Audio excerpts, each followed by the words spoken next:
একটু একটা controversial topic নিয়ে আজকে কথা, সেটা হচ্ছে বাংলাদেশে আমাদের অনেক বিশ্ববিদ্যালয়, ইনফ্যাক্ট প্রতিনিয়তই হচ্ছে যে বিভিন্ন জায়গায় পাবলিক বিশ্ববিদ্যালয় বানানোর জন্য আমরা প্রায় হচ্ছে বিভিন্ন ধরনের হচ্ছে আন্দোলন দেখি।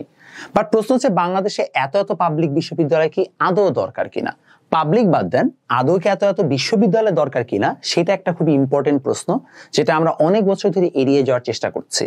বাংলাদেশের সমাজে আমরা সবাই হচ্ছে একটা গোল নিয়ে জীবনে বড় হই, যে আমরা জন্মের পরে অনেক পড়াশোনা করব, নাম করা পাবলিক ইউনিভার্সিটিতে পড়ব, পড়ার পরে দেন হচ্ছে যে আমরা বিসিএস দিব, বাইরে চলে যাব বা কর্পোরেট জব করব। এই আমাদের জীবন, আমাদের জীবনটা এরকম একটা ছকেই বন্দি।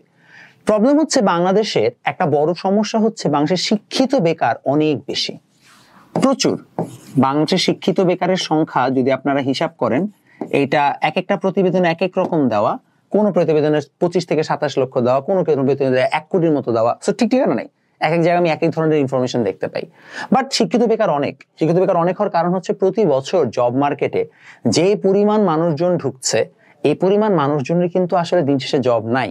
ইনফ্যাক্ট আমি নিজেও দেখেছি অনেক অনেক মানুষজন যারা কিনা হচ্ছে যে গ্রাজুয়েট করেছে, তাদেরকে জব অফার করা হচ্ছে 15,000 টাকার, 12,000 টাকার, 20,000 টাকার।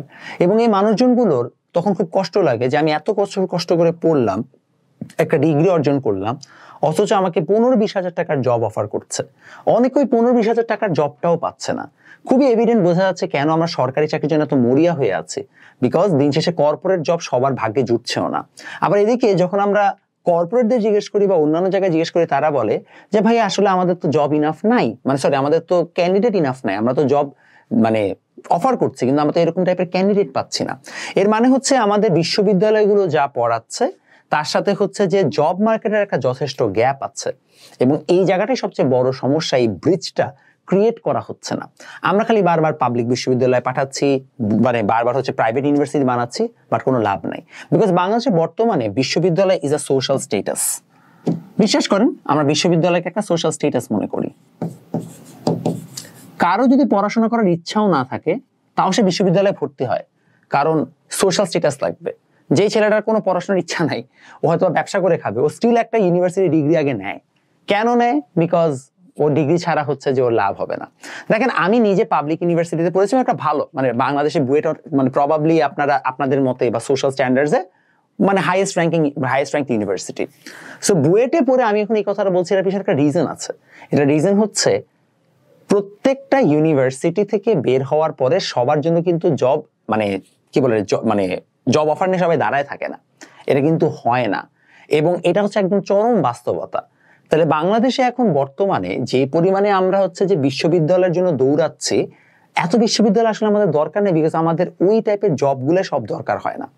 আমাদের যে টাইপের জব দরকার, ফর এক্সাম্পল আমাদের প্রচুর পরিমাণ হচ্ছে এখন ভোকেশনাল জব দরকার বা ট্রেনিং সেন্টার্স দরকার, যেই জিনিসগুলোতে আমরা যেন 1 থেকে 2 বছরের মধ্যে কাজ করে আমরা স্কিলড লেবার হিসেবে বের হয়ে কাজে জয়েন করে ফেলতে পারি।